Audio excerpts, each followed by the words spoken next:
Сәлеметсің балалар.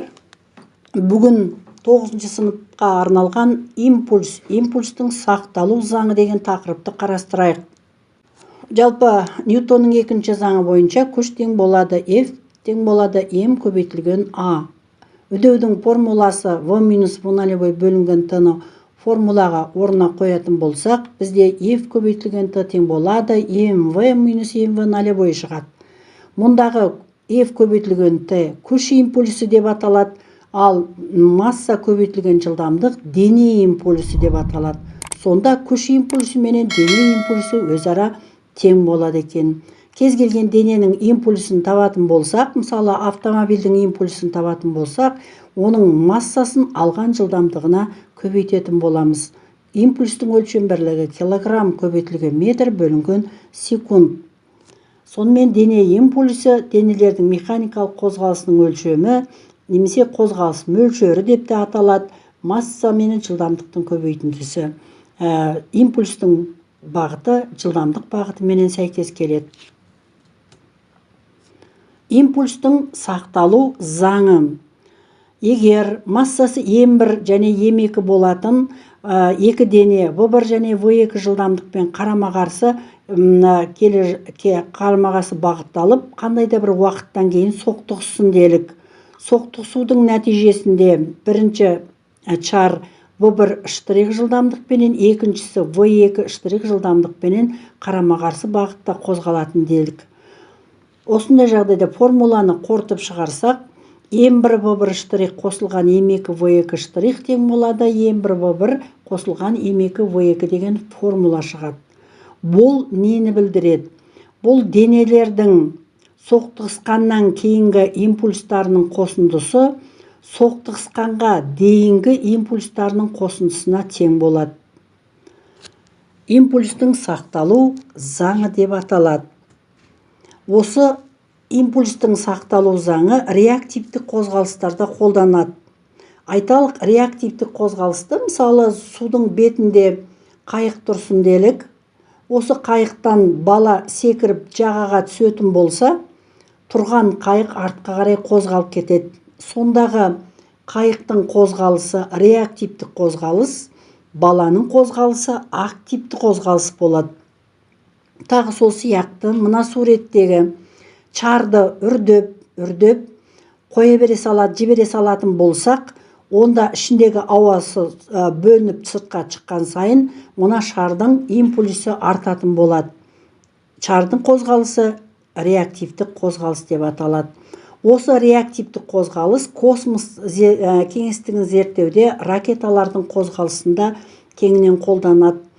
Айталық, ракета жоғары қарай көтерілгенде оның сопыладағы отыны бөлінген сайын, оның ракетаның қозғалысы, немесе жылдамдығы, немесе импульсі артып отырады. Бұл импульстың сақталу заңына негізделген реактивтік қозғалыс деп аталады.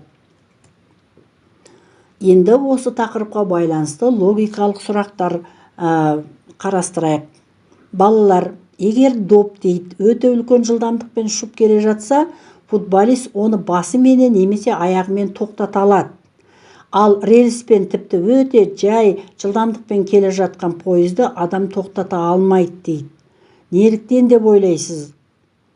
Өйткені доп үлкен жылдамдықпен ұшып келе жатса да, ағындегі дене импульсі күштің импульсына тең болған жағдайда дене тоқтай алады.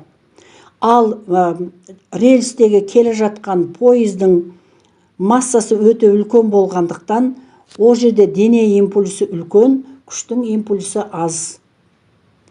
Сол сияқты екінші сұрақ, су бар стақанда қағаз үстіне қойылған.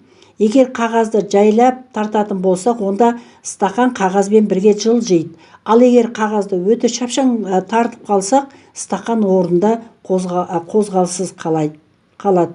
Бұны қалай деп ойлайсыздар? Бұл сұрақты өздеріңізге қалдырдым. Теннис тобы адамға тисе, одан зақым болмайды. Бірақ массасы одан кішкентай, жылдамдығы өте үлкен, мысалы 600-800 метр секунд жылдамдықпен ұшып келе жатқан оқ адамды өлтіруі мүмкін.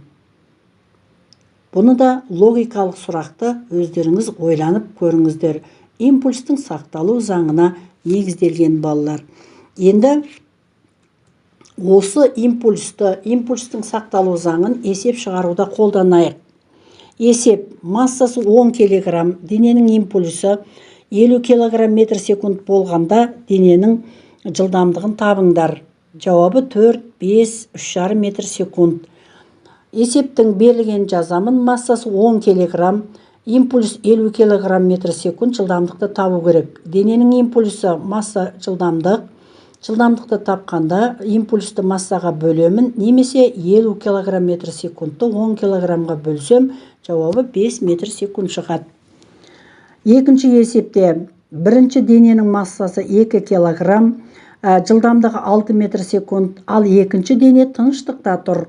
Соқтығысқаннан кейін екі дене бірге 2 метр секунд жылдамдықпен қозғалып кетті. Екінші дененің массасы қанша болғаны деді. Есептің берілген жазамын: М1 2 кг, В1 6 метр секунд, В2 тыныштықта тұрғандықтан жылдамдығы 0. В1 штрих пен В2 штрих тең 2 метр секундқа тең. Табу керек екінші дененің массасын. Импульстың сақталу заңын жазамыз: М1 В1 қосылған М2 В2 тең болады М1 В1 штрих қосылған М2 В2 штрих. Екінші дене тыныштықта болғандықтан екінші дененің импульсы 0-ге тең. Сызып қойдым. Қалғаны М1 В1 тең болады М1 В1 штрих қосылған М2 В2 штрих. Осы теңдеуден М2-ні анықтаймын. Сонда М2-ні анықтаған кезде М1 В1 минус М1 В1 штрих бөлінген В2 штрих шықты. Сан мәндерін орнына қойып есептеймін. 12-ден 4 алсам 8, 2-ге бөлемін. Жауабы 4 кг екен. Тыныштықта тұрған дененің массасы 4 кг-ға тең екен.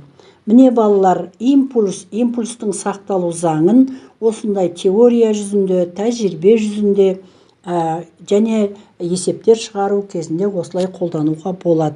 Бүгінгі менің видеом ұнаса, менің каналыма жазылып, келесі видеомды күте беріңіздер. Тыңдағандарыңызға рахмет.